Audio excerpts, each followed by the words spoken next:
Well, the Twins had a great time during spring training down here, but the real season is a little different. It's starting to change now. Well, that shows you what a difference it makes once you get out of Florida, once they get out of the Lee County Sports Complex and get up to the Metrodome. Now things are turning around. Not too long ago, though, it looked like the Twins needed to come back to their spring training camp in Lee County for a little refresher course. After their best spring ever, the Twins lost 8 of their first 10 regular season games.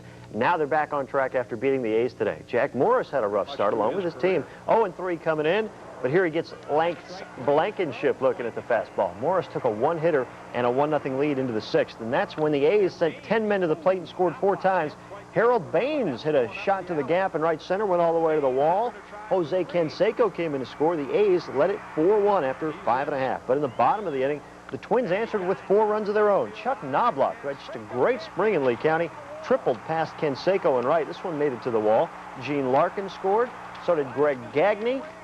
Finally, Dan Gladden scored on the 3-run triple. That put Minnesota on top 5-4. Morris came back and pitched into the 8th to get his 199th career victory. Here he punches out Canseco. The Twins won it 7-4. They've won 3 out of their last 4, while the A's have dropped 6 of their last 7.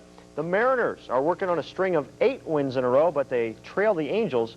It is now 3-2 in the 5th in the Big A in Anaheim. And in the National League, one final, the first-place Padres lose one of the Giants today, 6-1 out in San Francisco. Well, the Barron Collier Cougars are on the prowl. The state's top-ranked high school baseball team highlights tonight's action in the District 12 tournament out at Terry Park. The Cougars are 27-0. They play Mariner at 7 o'clock, and tomorrow night's semifinals and Friday's finals will be out at the Lee County Sports Complex. Might not be as long as we first thought before Rocket Ismail jets back across the border from Canada. Now we find out he can get out of his big Canadian contract maybe as early as this year. You know, he left Notre Dame after his junior year, spurned the NFL's Dallas Cowboys for the Toronto Argonauts. They say he can come back to the States after any of his 4 Canadian seasons, and since the Canadian season ends in November, he could maybe be back with the Raiders by Thanksgiving. The Raiders looked like geniuses then. They took the Rocket in the 4th round.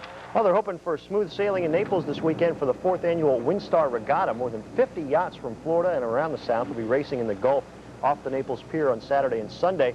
The Gulf Coast Sailing Club is helping put it all on. They'll be awarding prizes to the top 3 finishers in each class. And we'll sail out of here tonight with a look at some of the good, the bad, and the ugly from the past couple of days in sport. The most painful play of the week last night, look what happens to Dino Cicerelli of the Caps. Really it's stuck to him by Randy Hillier of the Penguin. Now, the president's tuning up for the NBA playoffs. He's going to run the fast break or something in '92. Now, you might as well face it, you're addicted to glove. Look at these gems. Andres Galarraga of the Expos with the glove flip to Oil Can Boyd for the out. Now, Kevin Bass of the Giants has a line on this one. Look at the half gainer for the nice catch. But now, I guess that one makes up for this ball that Bass couldn't quite reel in. Then there's Joe Carter of the Blue Jays last night against the Red Sox with a great catch.